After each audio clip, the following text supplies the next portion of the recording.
convido você então para abrir sua Bíblia comigo, em Mateus capítulo 5,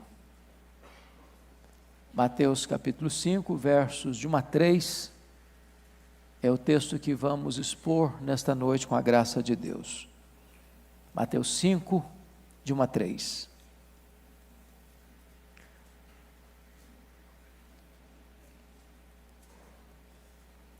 Vendo Jesus as multidões, subiu a um monte, e como se assentasse, aproximaram-se os seus discípulos. E ele passou a ensiná-los, dizendo: Bem-aventurados os humildes de espírito, porque deles é o reino dos céus. Amém. Eu quero pensar com vocês sobre o tema a receita de Jesus para a verdadeira felicidade. O texto que nós lemos abre aquele que é conhecido como o maior sermão pregado na história da humanidade, o Sermão do Monte, pregado pelo maior pregador de todos os tempos, o Senhor Jesus. E ele é o maior pregador porque ele é a própria verdade. Ele é o maior pregador porque ele é a própria verdade encarnada, ele é o verbo encarnado. Na verdade, Jesus é tão incomparável que suas palavras são oráculos. As suas obras são milagres. A sua vida é um modelo. A sua morte é o supremo sacrifício. A sua ressurreição, a mais esplêndida vitória. E a sua segunda vinda, a mais doce esperança.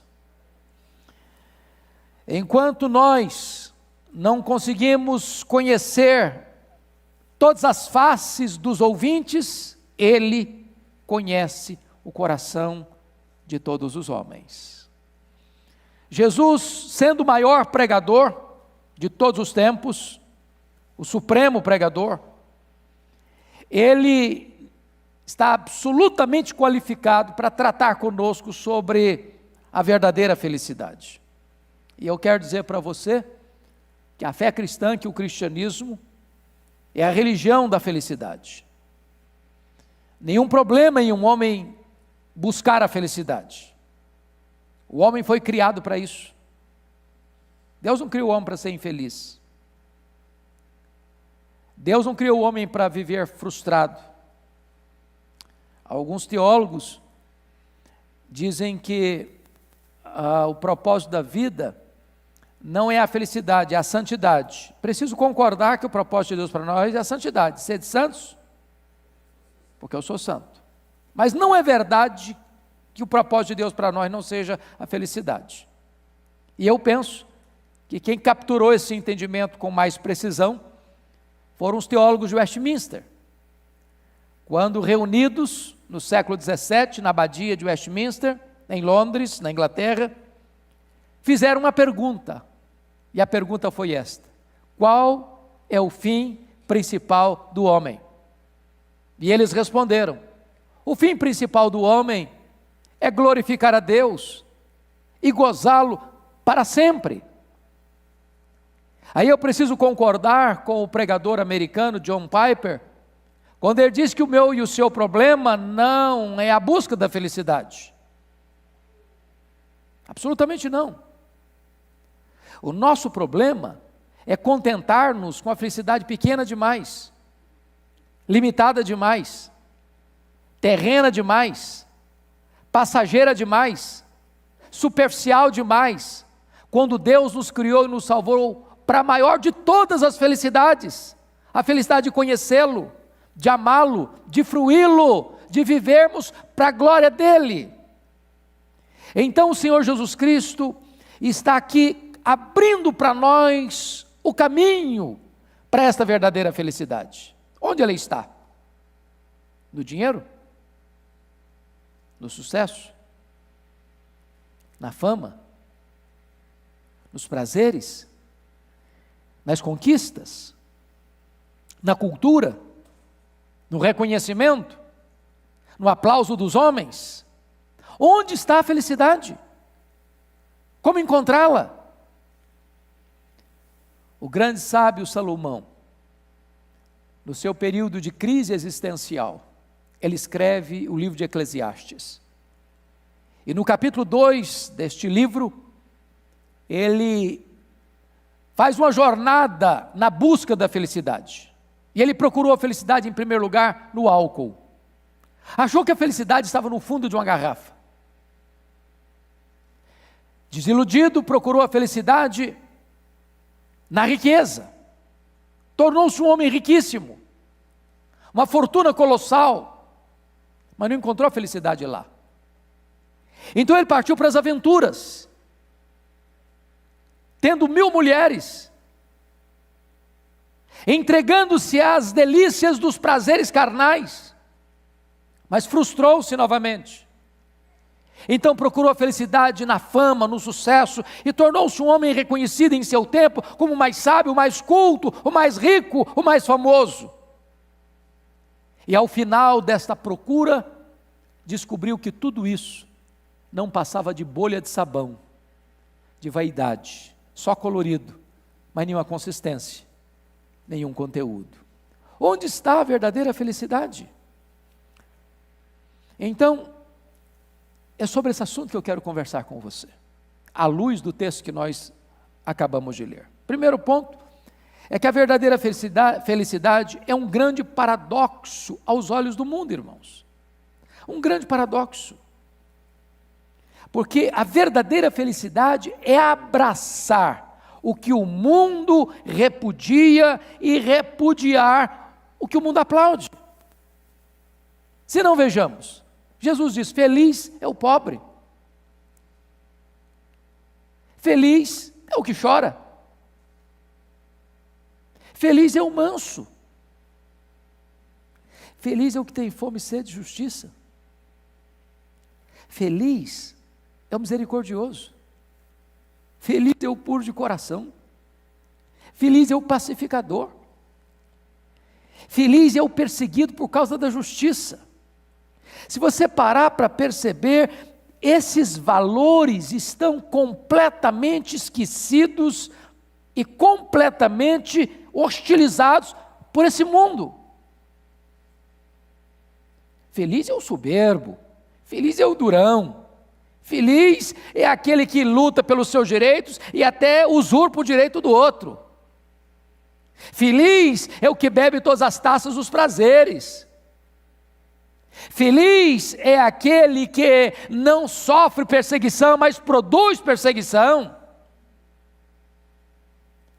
Portanto, a proposta de Jesus, da verdadeira felicidade, é a proposta que não está ligada aos valores que este mundo aplaude. Se você quer ser verdadeiramente feliz, você não deve ler a receita do mundo. Você deve seguir a norma de Jesus. Segunda coisa, a verdadeira felicidade não está nas coisas externas, mas nas realidades internas. É por isso que Jesus não disse: bem-aventurados os ricos. Eles têm coisas, eles têm posses, eles têm bens, eles têm fortunas, eles têm propriedades. Mas a riqueza, a verdadeira riqueza, não é aquela que está nas coisas que você toca, mas na realidade que está dentro do seu coração. As riquezas não satisfazem, sabem por quê? Porque a Bíblia diz que Deus colocou eternidade no seu coração, e tudo aquilo que não é eterno não preenche esse vazio do seu coração. Por isso, a verdadeira felicidade, à luz do que Jesus ensina, não está centrada na posse das bênçãos, mas na intimidade, na fruição da intimidade com o abençoador. Se você apenas se contentar com as bênçãos, você não vai ser feliz. Porque na verdade a fonte da felicidade não está no que você recebe, está na relação plena, íntima e abundante com aquele que doou a você todas as coisas. Por isso, amados irmãos, a verdadeira felicidade consiste em desfrutar da plenitude de Deus. Ele é o sol, Ele é o escudo, Ele é a herança, Ele é a fonte, Ele é a rocha, Ele é a alegria, Ele é a esperança, Ele é tudo para nós. Terceiro, a verdadeira felicidade não é uma promessa para o futuro, mas uma realidade para o presente. Notem comigo que Jesus não disse: bem-aventurado serão os humildes de espírito, bem-aventurados serão os pobres de espírito, bem-aventurados são. Em outras palavras, o projeto de Deus para você e para mim é que você e eu sejamos felizes agora. Às vezes nós ouvimos uma espécie de pregação onde a vida cristã aqui é gemido, é choro, é lamento, é tristeza, é abatimento, mas tem uma felicidade lá esperando a gente no futuro, na eternidade. Então lá nós vamos ser felizes. Aqui não, aqui você vai sofrer, aqui você não vai ser feliz, aqui você vai gemer mesmo, e passa essa ideia de que a felicidade está adiada para a eternidade. Mas o projeto de Deus é que você seja feliz já, agora. Não apenas depois que você chegar lá, mas enquanto você caminha para chegar lá. É a caminho da glória. Segundo ponto que eu quero chamar a sua atenção à luz desse texto, é que a verdadeira felicidade está fundamentada no ser e não no ter. Primeiro, o que então significa ser humilde de espírito? Ou pobre de espírito? Para definir melhor, vamos ver o que não significa. Primeiro, não significa pobreza financeira. Deixa eu só explicar para vocês que o termo que você tem na sua Bíblia aí, bem-aventurados os humildes, a palavra no grego não é humilde. A palavra melhor traduzida seria pobre. E daqui a pouco eu vou explicar que tipo de pobreza. Então, me permitam a partir de agora não usar a expressão humilde de espírito, mas usar a palavra pobre para que você entenda onde esse texto quer chegar. Então não é feliz, a felicidade não significa pobreza financeira. Jesus está dizendo, bem-aventurados os pobres, no sentido de pobreza financeira. Foi Francisco de Assis quem começou com essa ideia, de que a felicidade está em você abrir mão dos bens, abrir mão da sua casa, abrir mão do seu conforto, abrir mão das propriedades, e você então ir para um mosteiro, ou viver um voto de pobreza, porque é assim que você encontraria felicidade. Isso é bobagem, isso é bobagem. Isso não tem nenhum amparo na Escritura. Sabe por quê? A pobreza em si não é um bem, assim como a riqueza em si não é um mal. A pobreza financeira pode ser fruto até mesmo da obra do diabo, ou da exploração, ou da ganância, ou da preguiça. Então Jesus não está dizendo que feliz é o pobre, financeiramente falando. Ele não está falando disso. Ele não está tratando desse assunto. Segundo, ser pobre de espírito não significa ter uma vida espiritual pobre. Ou seja, Jesus não está elogiando aqueles que são espiritualmente pobres, descuidados com a sua vida espiritual, pobre em santidade, pobre em piedade, pobre em conhecimento, pobre em amor, pobre em fé, pobre em ações de caridade, pobre em boas obras. Jesus julgou com severas palavras a igreja de Laodiceia, que se dizia rica, e Jesus, não, você é pobre, miserável, cega, nua. Jesus não elogia a igreja, ao contrário. Terceiro, ser pobre de espírito não significa pobreza de autoestima. Você conhece gente assim? Eu sou um coitadinho, tadinho de mim, eu sou tão fraquinho, eu não consigo fazer nada, eu não tenho dom nenhum, na verdade eu sou um zero à esquerda, e você começa a se diminuir, você começa a se achatar. Isso não é virtude, isso é defeito, isso é pecado. Essa é a atitude lá dos espias de Israel, que olharam para os gigantes e disseram: não, lá, eles são gigantes, nós somos gafanhotos. Aos nossos olhos, nós somos gafanhotos. Então preste atenção nisso. Quando você está se diminuindo com quanto à autoimagem, você está criticando o Criador, porque Deus não errou o projeto. Então Jesus não está falando disso, que pobreza, bem-aventurados os pobres, é ser pobre de autoestima. Mas então o que significa? O que significa? Primeiro, ser pobre de espírito, irmãos, é a base para as outras virtudes. Jesus começa lançando esse alicerce. É impossível você pensar nas outras virtudes decorrentes das bem-aventuranças se você não começar por este alicerce, por esta base. Pobre de espírito, humilde de espírito. Se Jesus começasse, por exemplo, bem-aventurados os limpos de coração, estaríamos perdidos. Não dá para nós.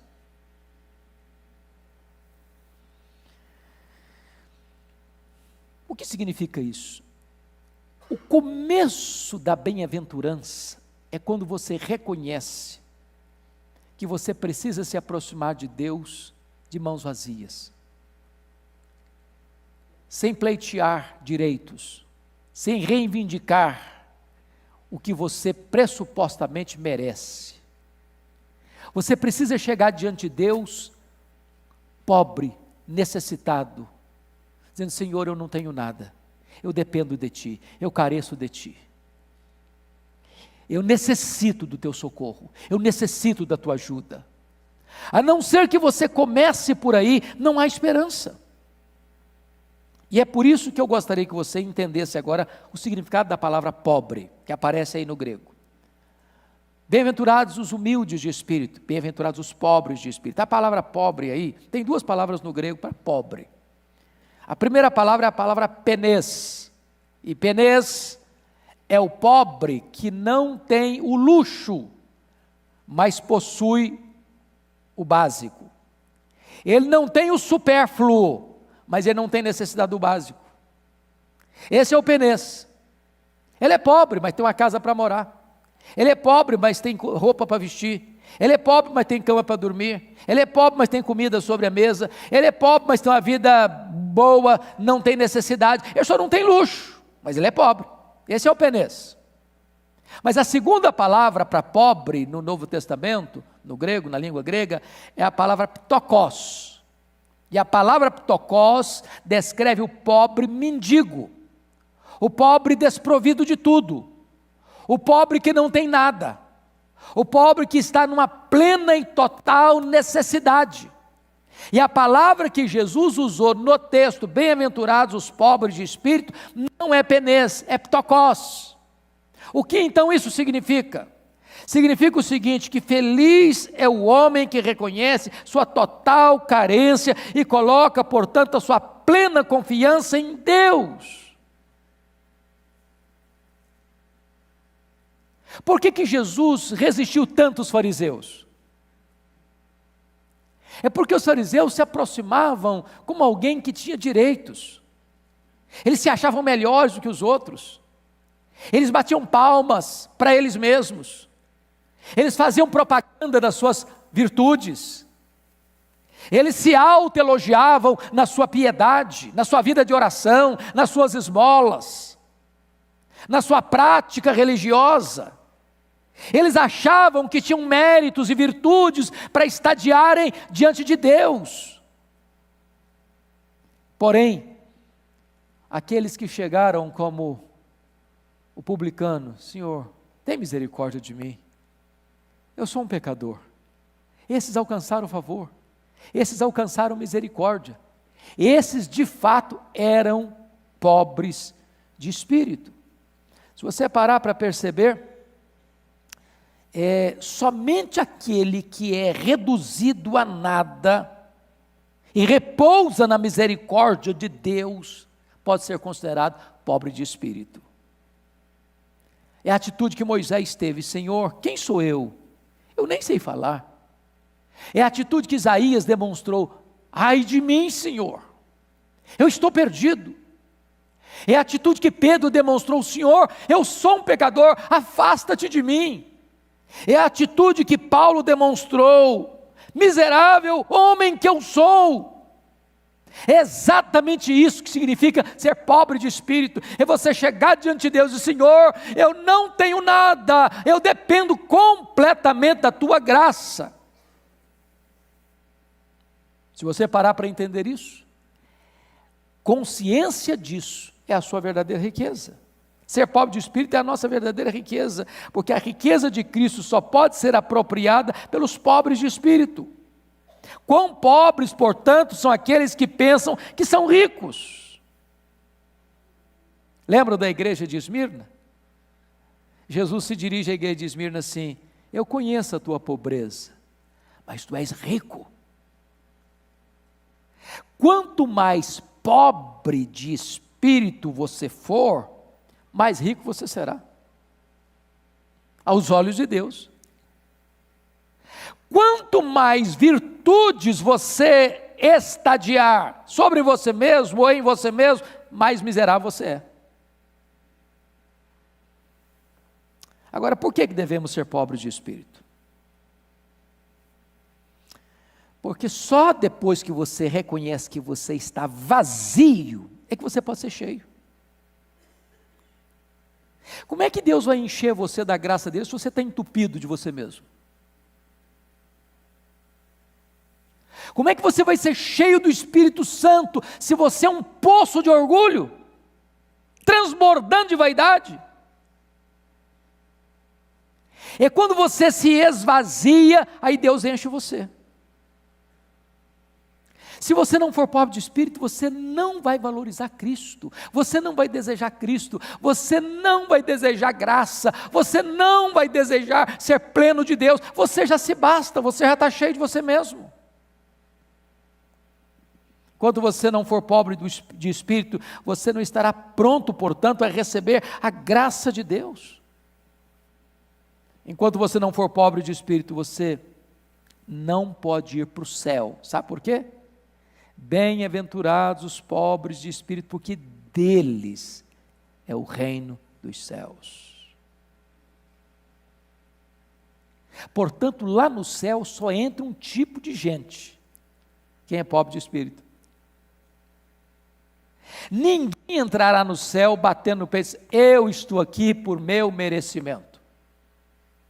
Eu achei muito engraçado, e é um outro contexto completamente diferente, não tem nada a ver uma coisa com outra, mas uma pessoa que foi eleita domingo, agora, ontem, no estado de São Paulo, bateu no peito assim com muita alegria, com muito entusiasmo, assim, na efervescência da celebração: eu ganhei por mim mesma, eu ganhei.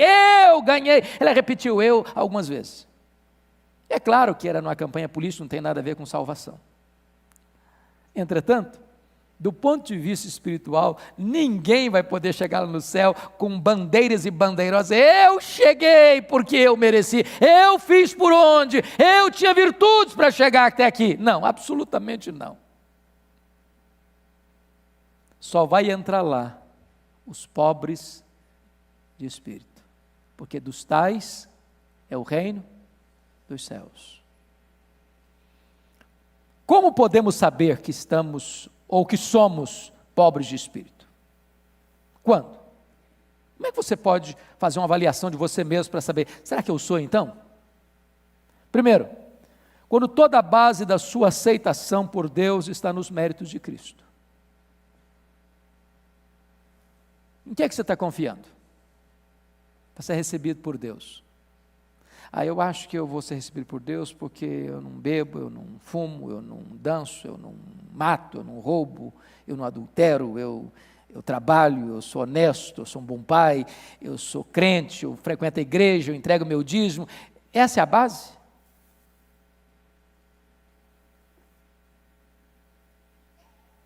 Se você reconhece que você depende totalmente da graça de Deus, da graça do Senhor Jesus Cristo, para você se aproximar de Deus, e você só pode se aproximar dele pelos méritos de Jesus, então você pode ter certeza: você é pobre de espírito.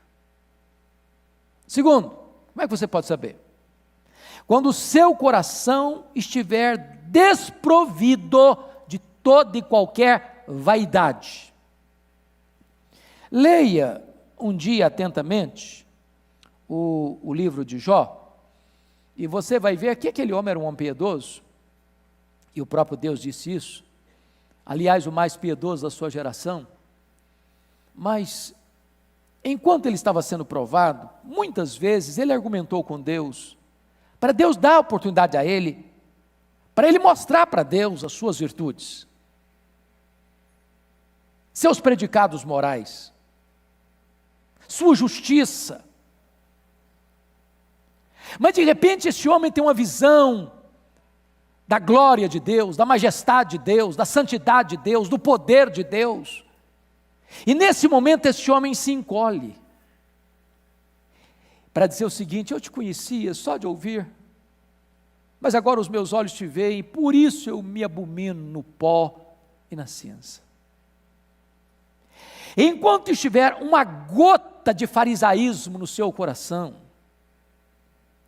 de você achar que você tem alguma coisa em você mesmo, para que você seja recomendado a Deus, qualquer gota de mérito para você entrar no céu, pelo seu próprio esforço ou predicados morais, falta-lhe ainda esta dádiva, esta bênção, ser pobre de espírito.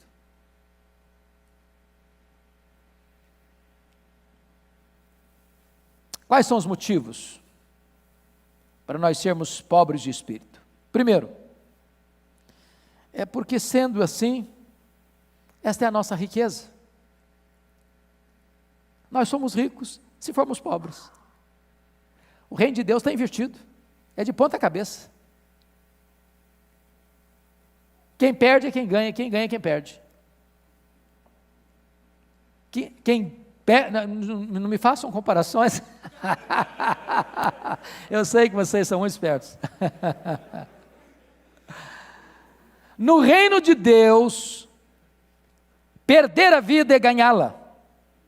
Ganhar a vida é perdê-la. No reino de Deus, ser pobre de espírito é ser rico aos olhos de Deus. No reino de Deus, ser cheio de si é ser plenamente miserável, pobre, cego e nu.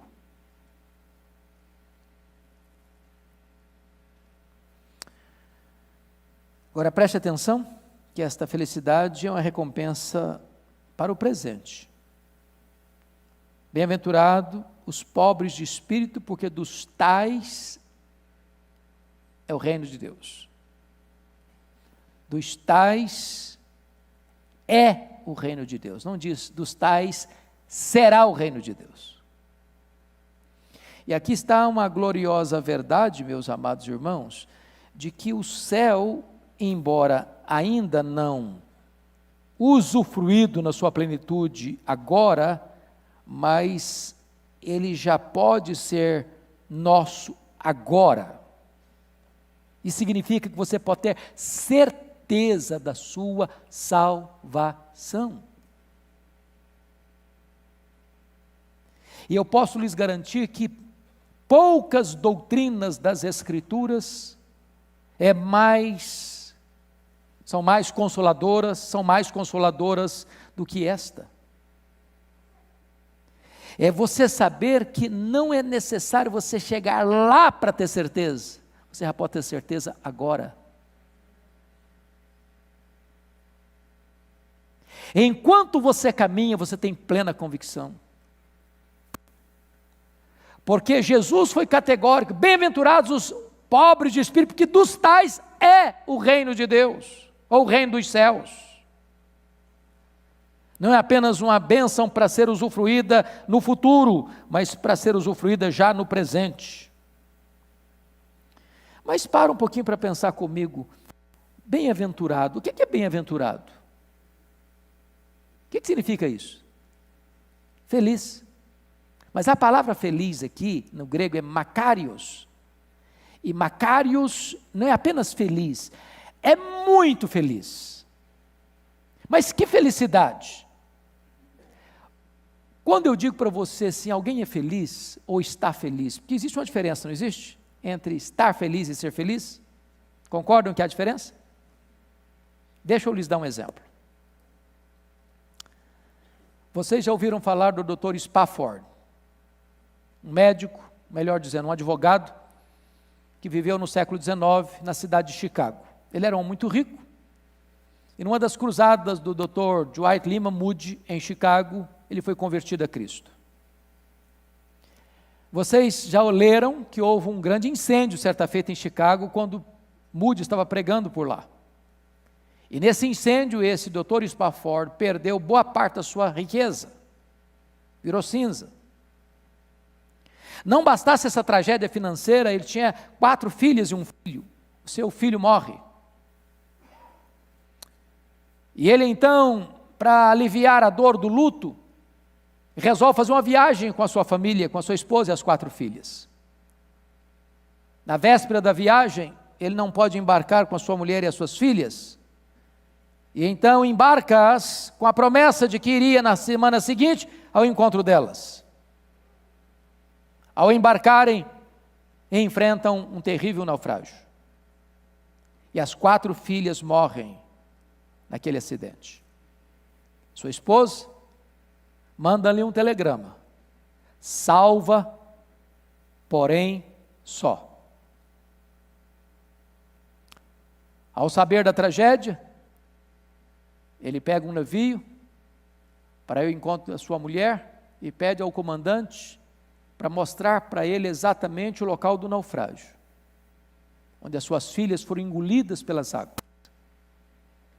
E enquanto aquele navio era sovado pela fúria das ondas, o Deus que inspira canções de louvor nas noites escuras, colocou no coração dele uma canção, e ele a escreveu. E nunca mais escreveu qualquer outra, apenas esta. E nesta canção ele disse: se paz a mais doce me deres gozar, se dor a mais forte sofrer, ó seja onde for, tu me fazes saber que feliz com Jesus sempre sou. Sou feliz com Jesus, meu Senhor. É claro que um pai que vê suas filhas morrendo, ou tem notícia de que suas filhas morreram, não está feliz. Mas ele é feliz se tem Jesus. Estar é uma situação passageira, momentânea, circunstancial, mas ser é algo permanente. A palavra makarios não trata de uma felicidade circunstancial e passageira, mas de uma felicidade que não depende da circunstância. Não é estar feliz, é ser feliz. Então não importa o problema que você esteja vivendo, seja de saúde, seja financeiro, seja familiar, seja no casamento, seja no trabalho, seja de qualquer ordem, se você é pobre de espírito, você é feliz. Você pode até não estar feliz agora, em virtude de uma circunstância adversa, mas se você é pobre de espírito, você é membro da família de Deus, você é filho de Deus, você é herdeiro de Deus, você tem o céu como seu lar e a sua pátria, e você é feliz. Essa é a verdade bendita e gloriosa das Escrituras. Agora preste atenção, esta felicidade, embora já real, ela ainda será potencializada à plenitude máxima, quando nós entrarmos neste reino dos céus. Embora o reino de Deus está dentro de nós, e nós estamos dentro do reino, agora ainda é o reino da graça, mas chegará o dia em que nós entraremos no reino da glória. E eu vou lhes dizer que então esse reino, o reino dos céus, excede ao esplendor dos maiores reinos do mundo. Primeiro, porque o seu fundador é o próprio Deus.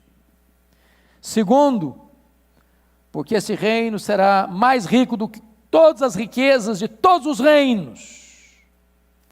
Terceiro, porque este reino é o reino da perfeição plena e absoluta. As glórias de Salomão serão nada.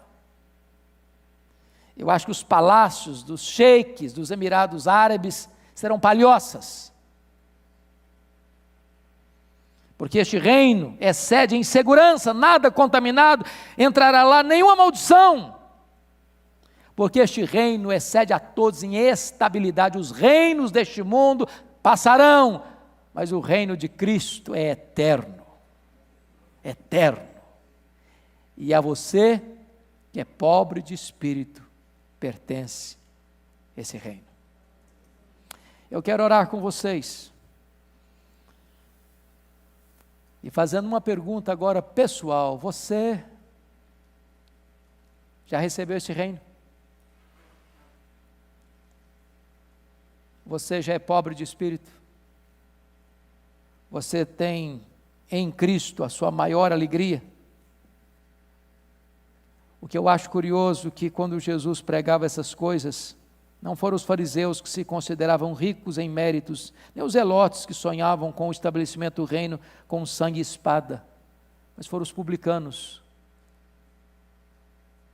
desprovidos de qualquer justiça própria e carentes completamente da graça, foram os primeiros a entrar neste reino. E Jesus disse: muitos últimos serão os primeiros, e muitos primeiros serão os últimos. Quem somos nós nesta noite? Vamos ficar em pé? Vamos orar.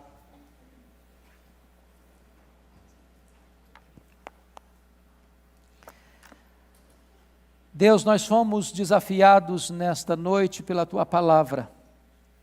Esta palavra é verdadeira, esta palavra é viva, esta palavra é poderosa. Esta é a Tua palavra. Nós fomos também desafiados, Deus, a examinar o nosso próprio coração. E nós te pedimos, tem misericórdia de nós, não deixe o nosso coração nos enganar. Se existe ainda uma gota de farisaísmo em nós, que ela seja destruída agora, em nome de Jesus. Se existe qualquer sintoma em nós de soberba, de altivez, de justiça própria, meu Deus, tem compaixão de nós. E não permita que no nosso coração haja qualquer sentimento de autoexaltação, de autossuficiência. Dá-nos a bênção de nos achegarmos a Ti, como aqueles que nada têm a reivindicar, mas que clamam por misericórdia e socorro. Porque a Tua palavra diz que Tu és aquele que despede os ricos vazios, mas aqueles que chegam de mãos vazias, Tu enches de fartura e de riquezas. Bendito é o Teu nome, Deus, porque a Tua palavra nos ajuda a encontrar o caminho da verdadeira felicidade, a tomarmos posse dela. E a felicidade não está neste mundo, nem nas coisas deste mundo. A felicidade verdadeira está no reino dos céus. E é este reino é que nós queremos, mais do que ouro e prata. Quão bom é, quão feliz é para nós saber que este reino nos pertence. Bendito é o Teu nome. Abençoa o Teu povo, alegra a alma do Teu povo. Encha o Teu povo de alegria indizível e cheio de glória nesta noite. E ao voltarmos para casa, voltemos sob a Tua bênção, o Teu cuidado, a Tua proteção. Em nome de Jesus. Amém. Vamos cantar aos